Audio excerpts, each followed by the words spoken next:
es un poco más detallado. Este, en realidad, es de física moderna, empieza con relatividad y después sigue con toda la parte de cuántica.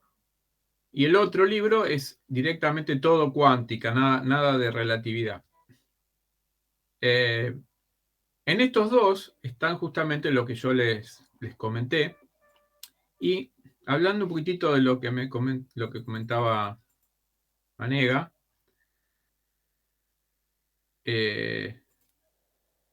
73.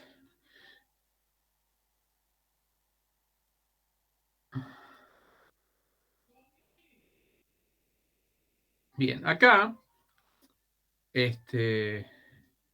fíjense, habla la teoría de Planck, ¿no? Dice, en 1901 Planck pudo eliminar la discrepancia entre el experimento y la teoría solo a expensas de la introducción de un postulado que no solamente era nuevo, sino que discrepaba abiertamente con ciertos conceptos de la física clásica. El postulado puede enunciarse de la siguiente manera.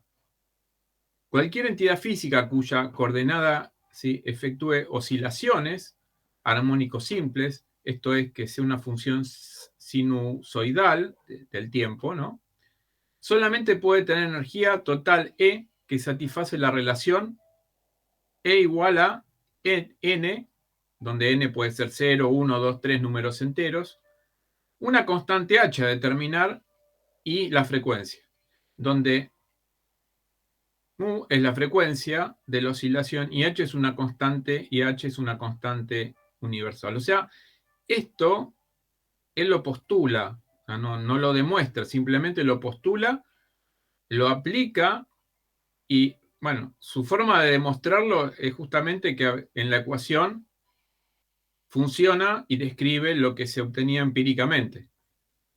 ¿Sí? O sea, la demostración viene a partir de que funcione, como, digamos, fuerza igual a masa por aceleración. No hay una deducción de fuerza igual a masa por aceleración. Newton lo postuló. Y después, bueno, en términos clásicos, digamos que funciona. Así como la postuló él, ¿no? Después viene, sabemos que hay que hacer una corrección relativista. Y acá después viene el cálculo, que es similar, con más o menos similar a lo que algunos detalles menos tal vez, pero más o menos lo que yo hice en el video, donde digamos que en vez de empezar a trabajar con integrales, lo cual conduce a una energía promedio, esta energía promedio es K por T, esta, trabajando con el postulado y con sumatorias, la media ponderada, se llega a la expresión esta que está acá, ¿sí? H por frecuencia dividido E a la H por frecuencia dividido K por T menos 1, la cual luego se multiplica esta cantidad por la energía promedio, perdón, la cantidad de números de ondas por unidad de volumen y se obtiene básicamente la fórmula de Planck, que es esta que figura acá. Como vimos también, puede aparecer expresada de muy diversas formas, pero que todas en definitiva son la fórmula de Planck. Donde H, como, bueno, acá está expresado, pero en erg no está expresado en Joule, ¿sí? Es C,63 por 10 a la menos 27 ergs por segundo. Bueno, a partir de ahora tenemos una energía que es discreta y una energía que sí depende de la frecuencia. Entonces,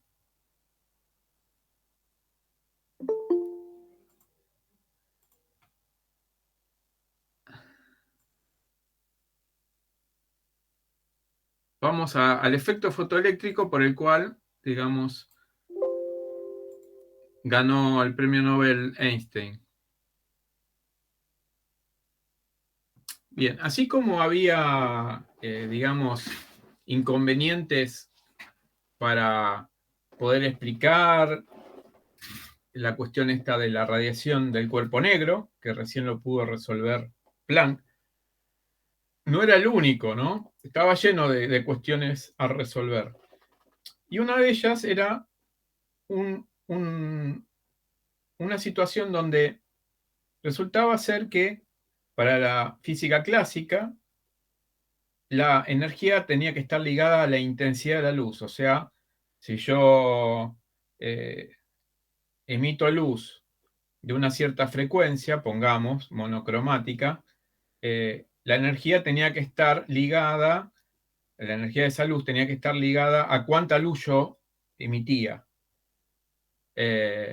Entonces, si yo le daba la suficiente cantidad de luz a una placa metálica, se debería poder arrancar electrones, porque a los electrones libres cercanos a la parte superficial, que están levemente ligados, ¿sí? Si le brindaría la suficiente energía, podría llegar a poder librar a esos electrones de esta placa metálica. Eso es lo del punto de vista clásico. La cuestión acá es que lo que vieron era que no dependía de, digamos, cuánta luz le tiraban, digamos, esta placa metálica, sino dependía de la frecuencia, ¿sí? Y esto venía a ratificar de alguna forma lo que había postulado Planck, de que la energía estaba vinculada con la frecuencia. Pero había otro problema. Todos los fenómenos vinculados a la luz estaban relacionados con ondas electromagnéticas, las cuales habían sido ya resueltas, esta vinculación, por las ecuaciones de Maxwell. Pero había un problema, que era cuando querían explicar, tomando a la luz como una onda electromagnética, resulta ser que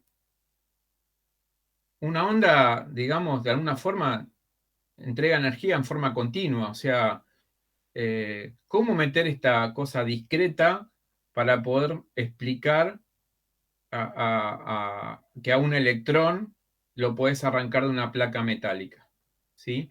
Entonces, en 1905 Einstein resolvió el acertijo del efecto fotoeléctrico, proponiendo que la luz se comportaba, ¿sí? Se comporta como si consistiera en paquetes de energía, o cuantos. El efecto fotoeléctrico ya había sido, digamos, descubierto en 1886 por Hertz, ¿sí? Y después Millikan, en 1916, verificó las predicciones de Einstein, justamente el efecto fotoeléctrico. Después vamos a ver más si podemos llegar a qué otras cosas hizo Millikan.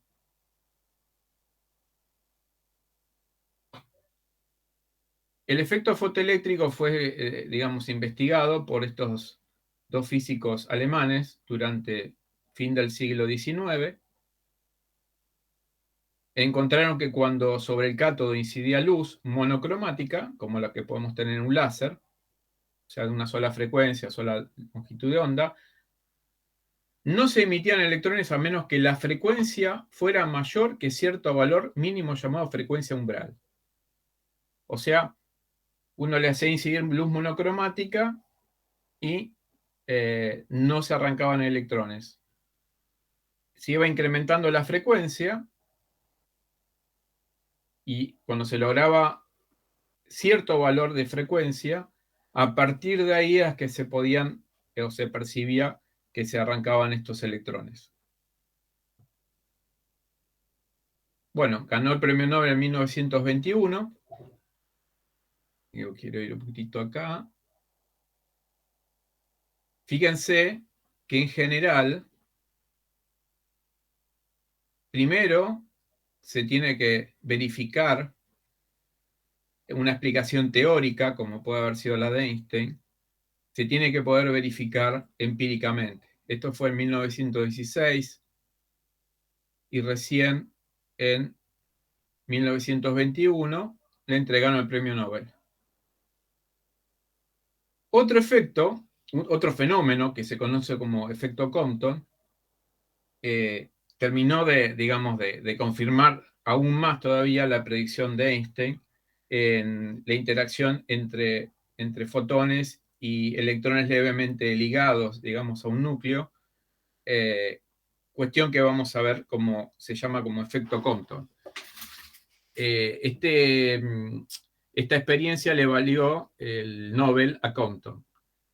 Distintos, ¿no? Compton desde lo empírico y Einstein desde era un físico teórico, ¿no? Desde el punto de vista ondulatorio, si la intensidad de la luz aumenta, el número de electrones expulsados y sus energías cinéticas máximas deberían aumentar, porque la intensidad más alta significa una mayor amplitud del campo eléctrico, y el campo eléctrico más grande debería expulsar electrones con mayor rapidez. La frecuencia de la luz no debe afectar la energía cinética de los electrones expulsados, solo la intensidad debe afectar la energía cinética máxima. ¿Sí? La explicación de Einstein del efecto fotoeléctrico le hizo ganar el premio Nobel, como vimos en 1921. ¿Sí? Y que lo deben conocer, Herbert Lewis, ¿sí? No sé si es el mismo de la fórmula de Lewis y eso que usan los de química. No lo puedo asegurar, pero supongo que debe ser. Acuñó el término fotón en 1926. ¿En referencia a qué? A los cuantos de energía de los cuales hablaba Einstein, de esos paquetes de energía que concordaban con la energía discreta, digamos, que hablaba Planck. En el efecto fotoeléctrico, la luz es capaz de liberar los electrones de la superficie de un metal, ¿sí? De un metal determinado, creando una corriente eléctrica entre el ánodo y el cátodo, ¿no?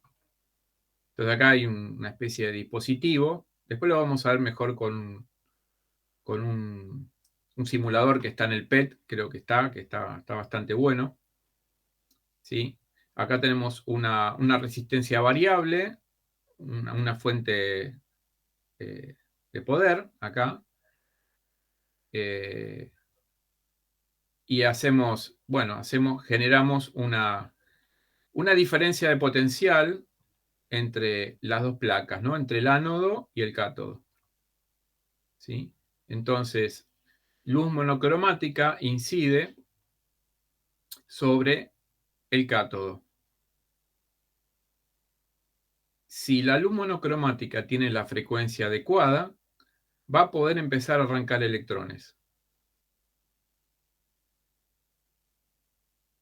La diferencia potencial se puede generar favoreciendo al movimiento de los electrones del cátodo al ánodo, pero también, y esto va a ser útil, se puede invertir justamente para hacer que los electrones, los cuales no todos tienen la misma energía, porque algunos están más fuertemente ligados y otros menos fuertemente ligados, aún el más energético pueda llegar prácticamente a tocar el ánodo, pero sin llegar digamos, a impactarlo, y va a volver nuevamente al cátodo.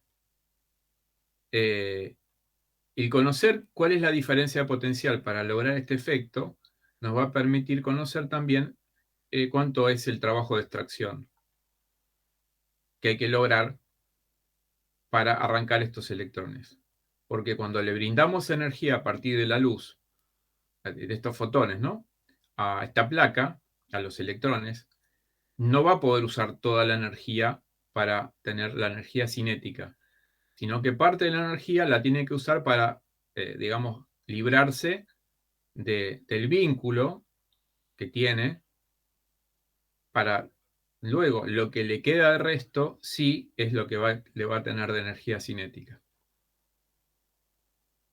Pero aparte de esta cuestión de asumir a la luz, a la onda electromagnética, asumirla como partícula generó justamente el inconveniente de cómo pensamos a la luz. Esta luz como onda electromagnética, la cual estaba totalmente ya, digamos, dilucidada, la luz y los fenómenos electromagnéticos son ondas de tipos no mecánicos, se propagan en el vacío, también se propagan en medios, ¿sí?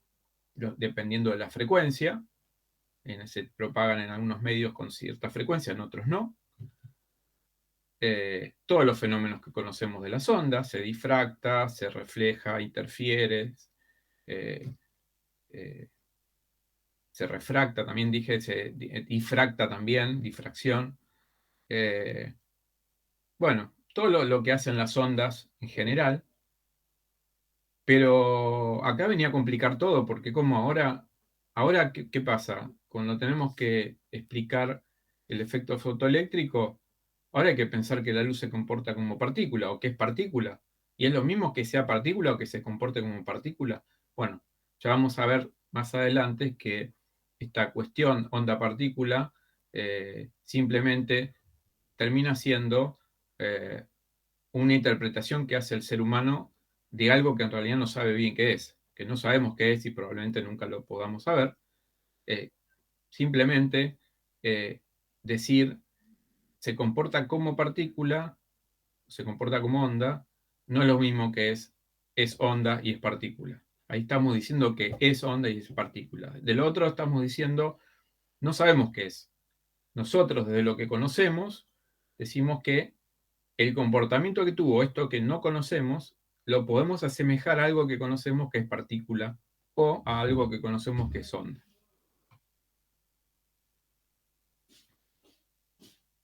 Bueno, entonces en 1905 desarrolló el análisis correcto del efecto fotoeléctrico, ¿sí? Al basarse en la hipótesis de Planck que había surgido en 1900, ¿no? Postuló que un rayo de luz consiste en pequeños paquetes de energía llamados, bueno, actualmente los conocemos como fotones. El trabajo de Planck sugirió que la energía vibratoria de las moléculas en un objeto que irradia está cuantizada de esta manera, como vimos recién en el libro, NH por F, donde N es un número entero y F es la frecuencia de vibración molecular. Einstein argumentó que cuando un oscilador molecular emite luz, la energía vibratoria de la molécula, NH por F, debe disminuir por una cantidad H por F, o 2H por F, o 3H por F, o cambiar básicamente en esa cantidad. Entonces, para conservar la luz que debe emitirse en paquetes, o cuantos cada uno con energía, ¿sí? H por F. También se puede escribir C sobre lambda,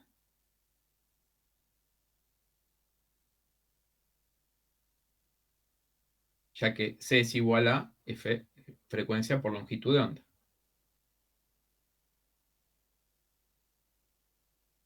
Predicciones de esta nueva concepción, digamos, de Einstein. Ya vimos la clásica.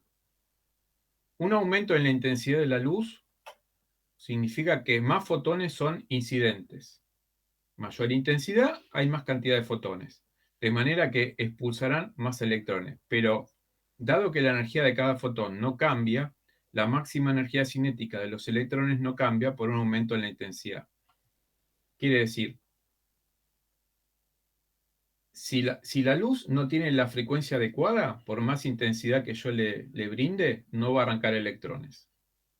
Si sí tiene la frecuencia adecuada, si aumento la intensidad, ¿sí? Va a aumentar la cantidad de electrones que voy a arrancar. Pero no por aumentar la intensidad va a aumentar la energía cinética de los electrones. La energía cinética de los electrones va a estar determinada por la energía del fotón, que es el que le va a brindar la energía, y de digamos,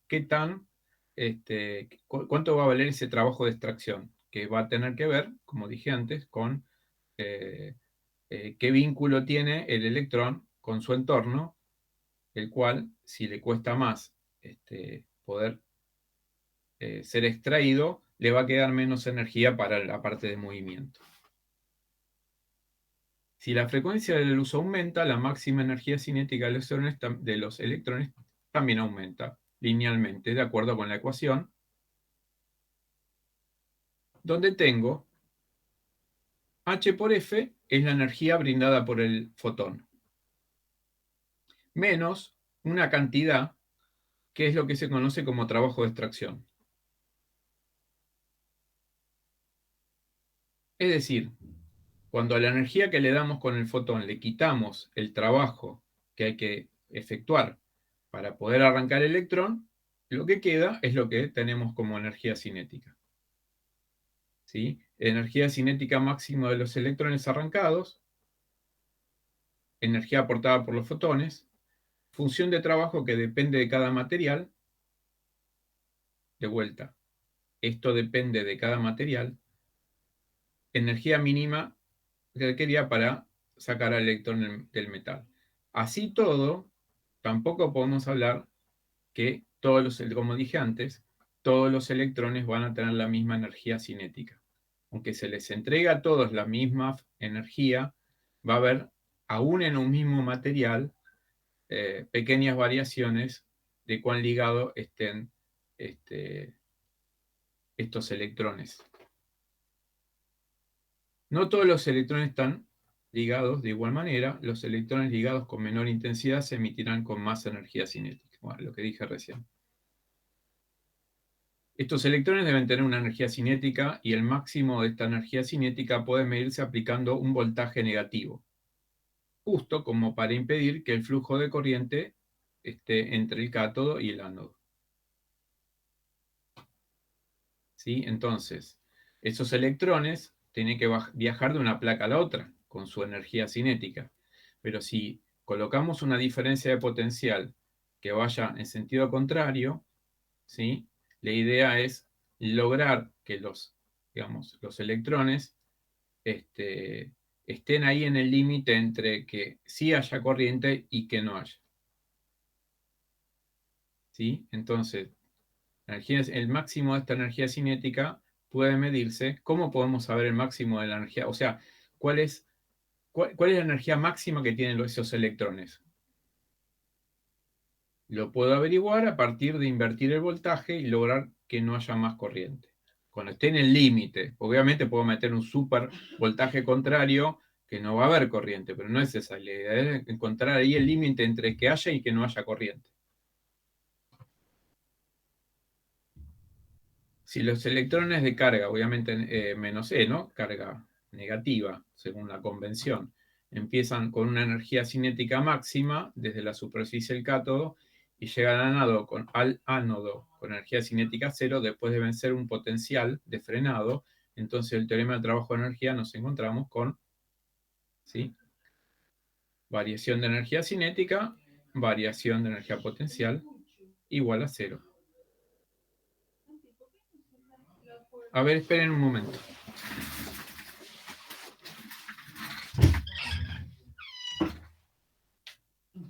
De verdad, sí, todo. No te dan nada, ¿qué te?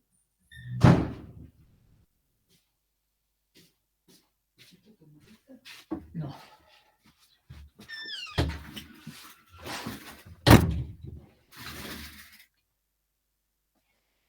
Bueno, acá entonces tenemos la energía expresada en algo que se conoce como electron volt, donde V sub 0 es el potencial de frenado. El potencial de frenado depende del material y de la frecuencia de la luz incidente. Siempre lo que vamos a tomar es el potencial de frenado máximo, o sea, trabajando con los electrones que tenían mayor energía cinética, es decir, los electrones menos ligados. Esto ya lo vimos. Bueno, la energía como en términos de electron volt. Debido a que la energía cinética no es negativa, no puede ser negativa, debe haber una frecuencia umbral mínima necesaria para que ocurra el efecto fotoeléctrico. Entonces, podemos averiguar con el trabajo de extracción y con las constantes de Planck cuál es la frecuencia mínima para empezar a arrancar electrones. Pero para eso necesitamos conocer justamente la función de trabajo, y esa función de trabajo depende del material. Entonces, si nosotros conocemos la función de trabajo, podemos saber cuál es la mínima frecuencia que hay que darle a la placa metálica para poder empezar a arrancar electrones. Acá nos muestran en el eje vertical la corriente y la diferencia de potencial en el eje horizontal. En este caso, ¿sí?, nos están dando corriente fotoeléctrica I para una frecuencia de luz, ¿sí?, en función del potencial. ¿Sí? Acá nos están diciendo que se están haciendo, no sé si hay otra cosa acá. Vamos acá. Bueno. B sub 0 menos B sub 0 es el potencial de frenado. O sea, con esta diferencia potencial, por más que le apliquemos la frecuencia adecuada, no vamos a poder arrancar electrones.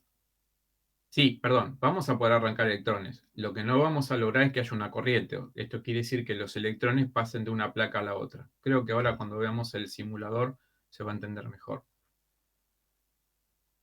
Cuando vamos tendiendo con una diferencia potencial hacia cero, ahí va a empezar a haber una corriente eléctrica.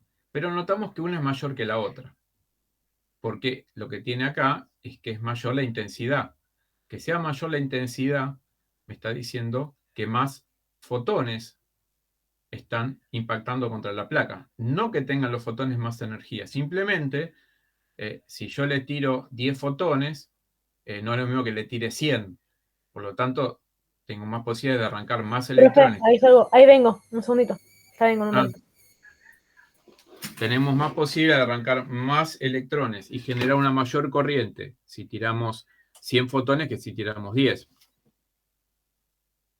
Por eso estas gráficas, ¿sí?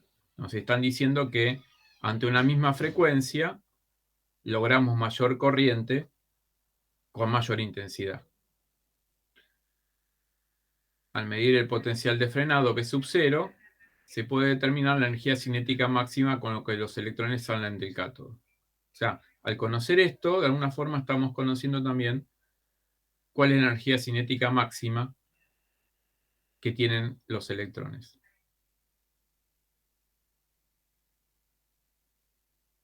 Expresado en esta ecuación, en esta igualdad, energía cinética igual a una cierta energía expresada en el electron volt. Acá después les vamos a encontrar que hay gráficas distintas. Encontré distintos tipos y tiene su explicación, aunque no está muy explicado esto en los libros. Acá nos está diciendo que ahora lo que es constante es la intensidad. O sea, estamos tirando la misma cantidad de fotones con dos fuentes, ¿no? Dos fuentes, pongamos, de ondas electromagnéticas, o dos fuentes de luz. Pero F2 es mayor que F1, o sea, la frecuencia 2 es mayor que la frecuencia 1. Por lo tanto, como la frecuencia 2 es mayor que la frecuencia 1, los fotones incidentes con frecuencia 2 van a poder, digamos, arrancar más fácilmente a los electrones. Por lo tanto, si yo quiero frenar la corriente para que los electrones no lleguen a tocar la otra placa, necesito a su vez colocarle un potencial de frenado B sub 0,2 mayor, en término absoluto, que para cuando hago incidir una frecuencia 1 que es menor. Menor frecuencia es menor energía. Por lo tanto, el potencial de frenado tiene que ser mayor, el que tiene que frenar a los fotones, a los electrones, mejor dicho, que les dio los fotones con frecuencia 2, que a los electrones que tienen energía por cuestiones de frecuencia 1, que es menor. Cuando vamos disminuyendo, mejor dicho, cuando vamos acercándonos a cero con la diferencia potencial, ¿sí?, vemos que empieza a haber una corriente eléctrica ahí, donde estoy marcando acá, ¿sí? Todavía no hay por los electrones que están siendo incididos por la frecuencia 1. Y cuando seguimos acercándonos a 0, ya empieza a haber una corriente, tanto debido a la frecuencia 2 como a la frecuencia 1. La intensidad es constante. Acá nos muestran como que parecería que cuando la diferencia de potencial se hace positiva, o en sentido a favor, cuando estamos del lado derecho, en el eje horizontal, pasamos de un potencial de frenado, o sea, un potencial que intenta frenar a los electrones, a un potencial que, al contrario, lo que hace es ayudarlos y acelerarlos hacia la otra placa. Bien, acá nos muestra como que se establecería una corriente constante. Llegado un momento, tendríamos una corriente constante. Pero encontramos otros gráficos ¿sí? Que es el equivalente a este. Fíjense, acá me está diciendo frecuencia 1, frecuencia 2, frecuencia 3. ¿Sí? Y no tenemos la misma cantidad de corriente. Con mayor frecuencia tenemos un poco más de corriente que con frecuencia 1. ¿Sí? Porque este supone que todos los electrones posibles que puedan arrancar, digamos, si le estoy tirando la misma intensidad, es, por ejemplo, estoy diciendo, le estoy tirando 100 fotones por segundo.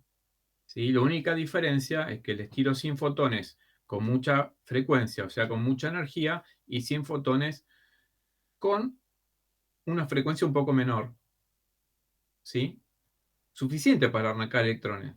Pero cuando yo le tiro con una frecuencia mayor, voy a tener más posibilidad de arrancar un poco más de electrones. Algunos que por ahí, con la otra frecuencia, que sí logra arrancar electrones, por ahí no todos los logra arrancar. Entonces, por eso, lo que vamos a tener es que aún la intensidad a la cual está, digamos, impactada la placa metálica, con la misma intensidad de luz, ¿sí? Cuando le apliquemos mayor frecuencia a la luz, vamos a poder lograr igual una pequeña cantidad mayor de corriente que con poca frecuencia. Siempre con frecuencias que permitan arrancar electrones. ¿Sí? Pero bueno, eso me llamó la atención a mí. A mí me llama la atención porque se hace constante, porque si uno es más alto, por más que lo frene, después uno tiene que salir con mayor energía que el otro.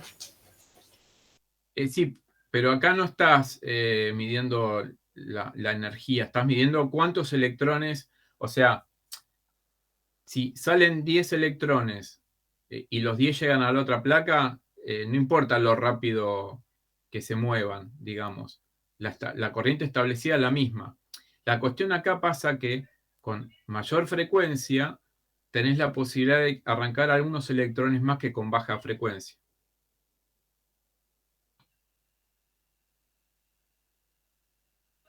Acá también, en la placa de abajo, también muestra que las corrientes, por ahí un poco más, mostrar un poco más groseramente, las corrientes no son iguales, ¿sí? A diferencia de lo que muestra esta misma gráfica. Son gráficas cualitativas, ¿no? No son gráficas demasiado.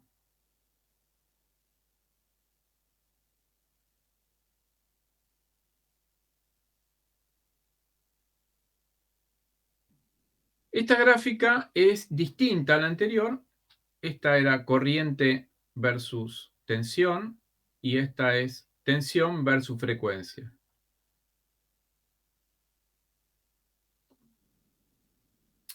Por ejemplo, acá, vamos aumentando la frecuencia de los fotones incidentes, ¿no? Entonces empezamos de 0 a 3. Y acá, donde dice frecuencia mínima, un segundo, ¿eh?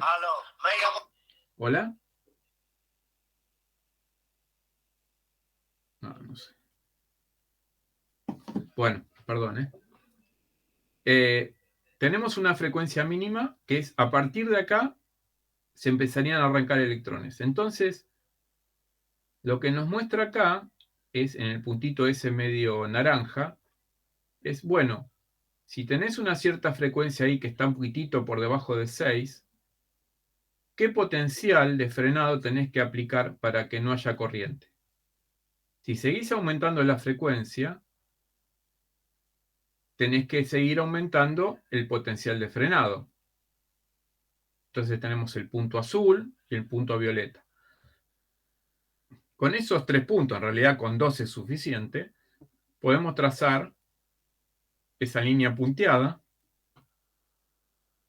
que nos va a dar, si lo llevamos que corte al eje vertical, ¿sí? Nos va a dar esta relación. El potencial de frenado aplicado a una función de la función para un material fotosensor particular. Dentro de este rango, como indica acá, dentro de estas frecuencias no se arrancan electrones. Pero a partir de ahí, o sea, un poquitito antes de 6, de ahí en adelante se empiezan a arrancar electrones. Pero para que no haya una corriente, necesitamos aplicar, y acá nos muestra el potencial de frenado.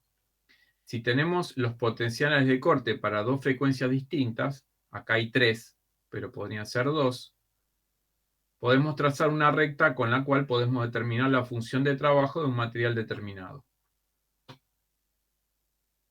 ¿Sí? La función de trabajo es esta cantidad de extracción, el trabajo de extracción, dividido la carga del electrón.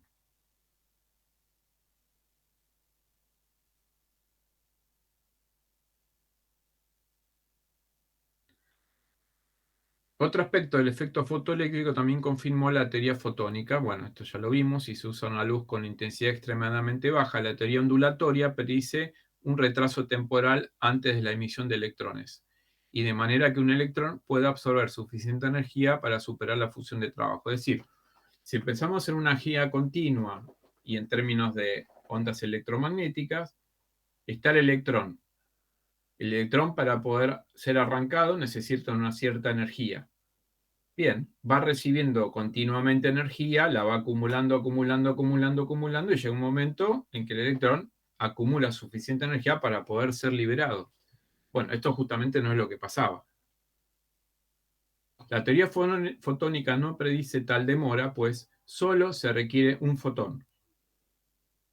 Solo con un fotón que contenga la energía suficiente, ¿sí?, es la que va a permitir que ese electrón sea arrancado.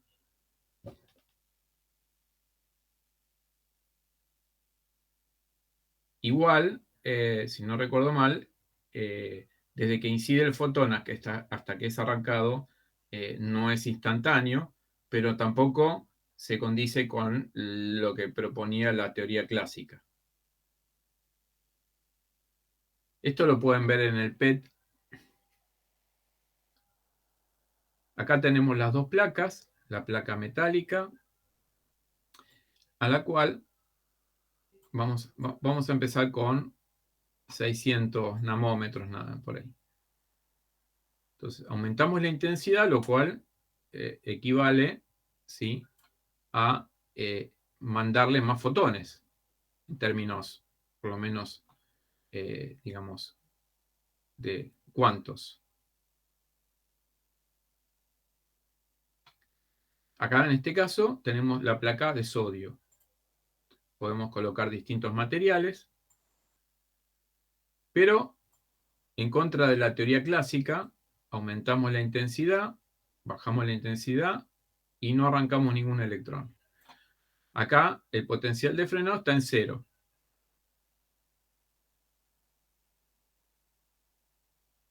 Vamos aumentando la frecuencia, lo cual implica aumento de energía, y ahí empezamos a arrancar electrones. Obviamente, de vuelta, los electrones no son pelotitas, ya lo saben. Ya lo vamos a ver después con la ecuación de Schrödinger y la interpretación de la cuántica, la cual es bastante complicada, pero por ahora a modelo didáctico, digamos, sirve para la explicación.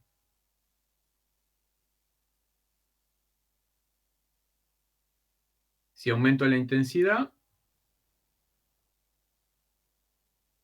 obviamente, al incidir más cantidad de fotones, no con más energía, pero sí con más cantidad de fotones, también aumenta la probabilidad de arrancar más electrones.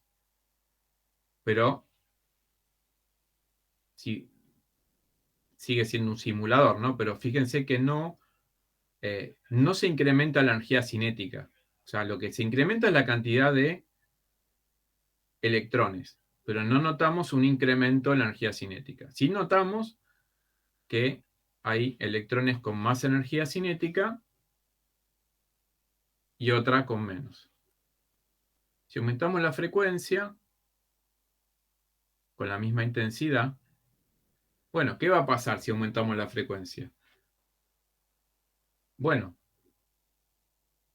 hacíamos incidir fotones con cierta energía, pero a los electrones que estaban muy ligados no los podían arrancar. O sea, podía arrancar solamente a los electrones menos ligados y a los más ligados no los podía arrancar.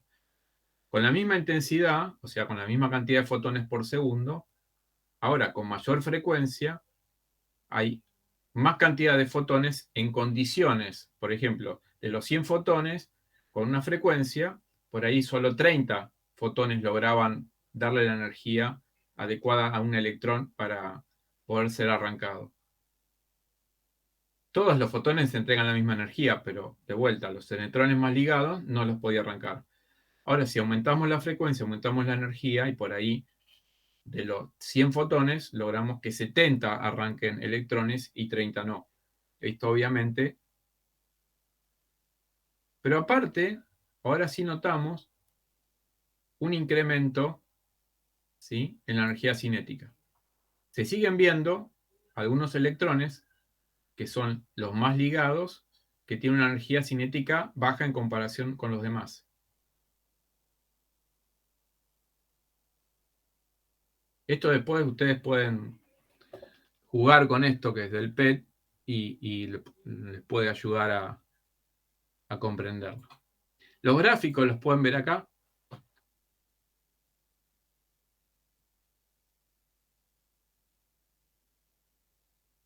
¿Ve la pelotita roja? Aumentamos la intensidad, aumenta la corriente. ¿Sí? Si aumento la frecuencia, también aumentó la corriente. Si bajo la frecuencia, bueno, llega un punto en que no va a haber corriente. Ahora, si quiero conocer la energía máxima de los electrones, tengo que aplicar un potencial de frenado. Si aplico, por ejemplo, menos 1 volt, acá me dice que la corriente es 0, pero en realidad, a ver, vamos a ver. Vamos a poner un poco menos. Ahí está. Bueno, acá está el potencial de frenado, que vale menos 20, menos 0,20, pero vemos que no todos los electrones, ¿sí?, pero muchos llegan y se establece una corriente eléctrica.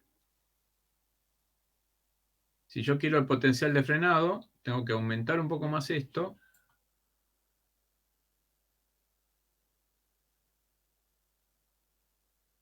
Bueno, no, ahí, de 0 a 20, a ver si me deja 0,40.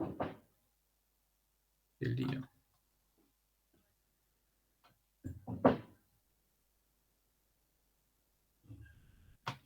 Bueno, no sé, es un lío. A ver si pongo así. Voy a poner 0,40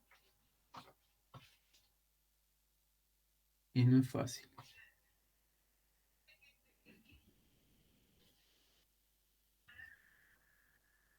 Con 0,60 también hay corriente.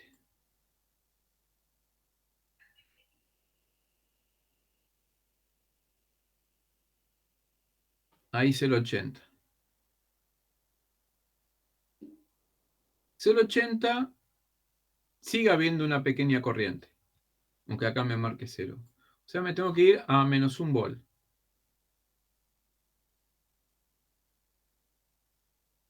Entonces, como vemos ahí, los electrones más energéticos están muy cerca de la placa. Si me voy a menos 80. Sí. Bueno, acá salta de 0,80 a 1 o de menos 0,80 a 1, no me permite valores intermedios, pero digamos que tiene que estar cercano, digamos, la energía cinética la puedo calcular con este menos 1 volt, que no me deja moverlo fácilmente. No es fácil mover esto de acá, me salta de una cosa a otra. Bueno, ese sería entonces el potencial de frenado. ¿Qué diferencia de potencial tengo que aplicar acá para que el electrón más energético se acerque a la placa? Porque, por ejemplo, acá yo le metí menos 2 volt y obvio que no hay corriente, pero no es la idea. ¿Sí? Ahí logré poner menos 1. Así que debe estar cercano a menos 1 volt. Pero si yo cambio la frecuencia, ahora vuelve a establecerse una corriente. Por lo tanto, para que no haya corriente ahora, tengo que incrementar el potencial de frenado.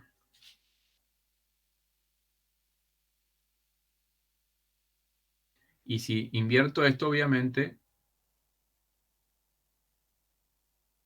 tenemos una cierta corriente, ¿no? Ya constante, ¿no? Como vemos acá. Ahí.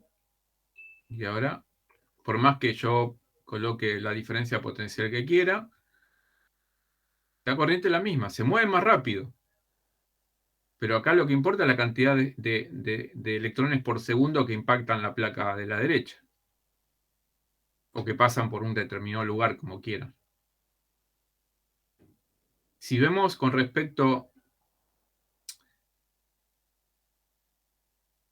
a las gráficas que habíamos visto antes, ¿sí?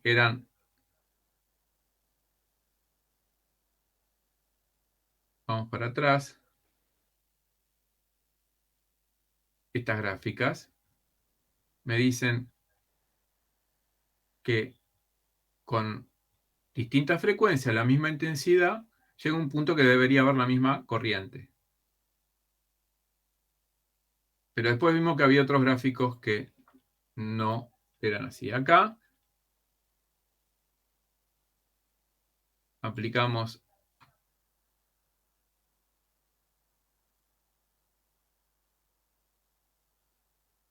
una cierta intensidad y vamos a suponer que colocamos acá esto. Si yo aumento la frecuencia, ¿ven la gráfica? Si yo bajo la frecuencia,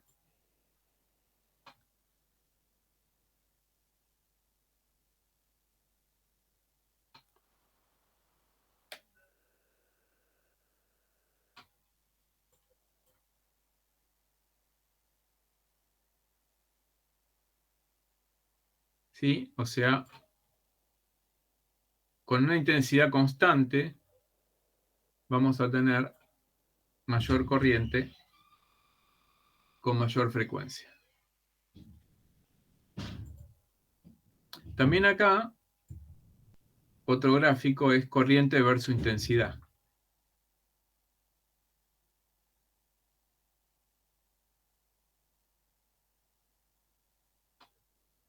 Si dejamos una frecuencia constante,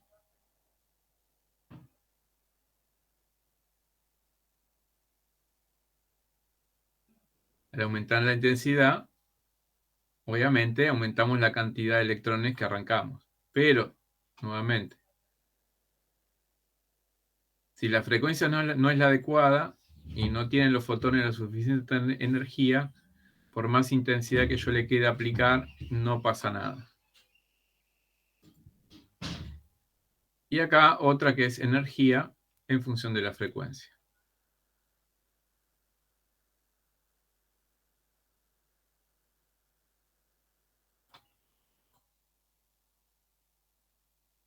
Como vemos, la energía no cambia por la intensidad, pero sí por la frecuencia. Bueno, este lo pueden ver del PET y es bastante didáctico. Pueden cambiar de, como ven, al zinc con esta frecuencia. No arranca electrones, pero si es sodio, sí. O sea que cambia lo que vimos antes como lo que se conoce como función de trabajo.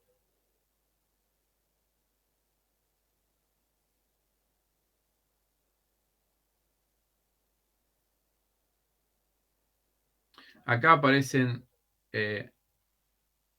datos de distintos materiales con esto que es la función de trabajo en electronvolt y la frecuencia mínima que hay que hacer incidir sobre la placa para poder arrancar electrones. ¿Está en frecuencia o en longitudes de onda? Un elemento útil, que ahora lo vamos a ver, que se llama fotomultiplicador, que es a partir de algunos fotones con no mucha energía aplicada acá al fotocátodo, después de acá arranca electrones y se van multiplicando. Esto es útil, digamos, para la parte que se conoce como visión nocturna. Un dispositivo de visión nocturna usa fotocátodos muy parecido a un tubo de fotomultiplicador. Sin embargo, en este caso toda la imagen se enfoca en el fotocátodo mediante la lente y objetivo. O sea, básicamente fotones, se establece una corriente eléctrica y después se liberan mucha más cantidad de fotones que el original. Lo que genera son este tipo de imágenes que lo vemos a veces en documentales. Creo que esto comenzó como una necesidad militar, digamos, como muchas de las invenciones que hay son utilizadas en cuestiones militares, de ahí viene toda la financiación para estas cosas, y luego se le da la utilidad en otros aspectos. Cuando de vuelta ven documentales de animales, hay tomas nocturnas que justamente no confundir con infrarrojo, o sea, esto no son imágenes infrarrojas.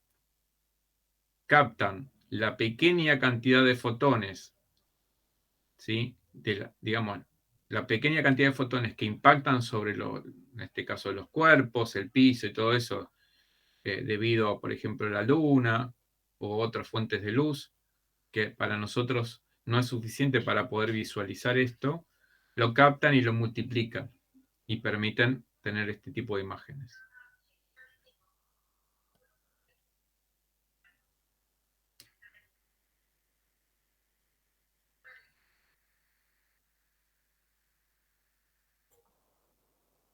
Bueno, así después les dejo para que ustedes, si van, les comparto de vuelta. Si voy al libro que tenemos de base, que es el Serway general, el Serway. Esto lo pueden encontrar. Introducción a la cuántica. Bueno, acá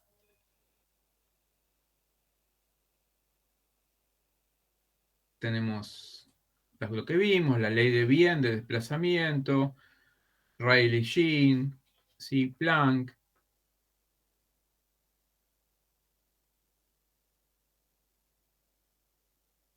Efecto fotoeléctrico, ¿sí? Así que acá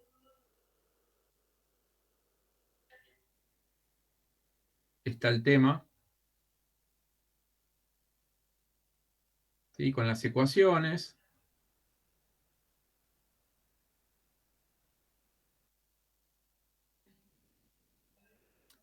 Y esto es lo que tenemos que ver, que es el efecto Compton, ¿sí?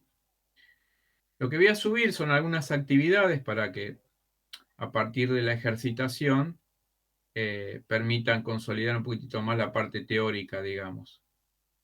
¿De qué? De efecto fotoeléctrico.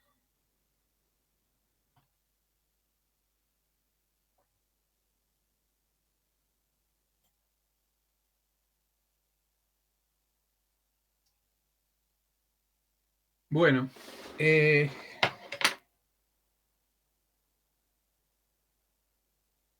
nos estamos viendo entonces mañana. Mañana es jueves, ¿no? Sí. Sí. Bien. ¿Qué vamos a ver mañana? ¿Qué vamos a ver? Sí, gracias a Dios es jueves. ¿Cómo? Gracias a Dios es jueves, perdón, no pensé. No lo tenía que haber dicho. Sí, por suerte el jueves sí. Creo que lo esperamos todos, que sea, yo creo que sea viernes. Mañana podemos, algo en astronomía, que empezar a ver algunos métodos de medición de distancias estelares. ¿Sí? Ya vimos la parte de radiación de cuerpo negro, que como vieron es importante con respecto a que a partir de las leyes estas de la introducción a la cuántica, como la de Wien, por ejemplo, podemos saber la temperatura, o la de Stefan Boltzmann, podemos conocer la temperatura, por ejemplo, de una estrella como el Sol, a partir de las líneas de emisión o absorción que vamos a poder o podemos determinar qué tipo de gases, por ejemplo, tiene una estrella, ya que cada gas va a tener un espectro particular, como una huella digital. Y bueno, empezar a ver distintos métodos que se utilizaron y se utilizan para medir distancias estelares, que es un tema también bastante importante en la astronomía. Y con respecto a cuántica, por ahí les voy a proponer mañana justamente empezar a que vean las actividades propuestas de efecto fotoeléctrico. Y vamos viendo las dudas que van surgiendo. Bueno, nos vemos mañana entonces a las 7, ¿puede ser? Sí, sí. Perfecto, mañana a las 7, pues. Nos Sí. vemos. Bueno, Hasta nos luego. estamos viendo mañana.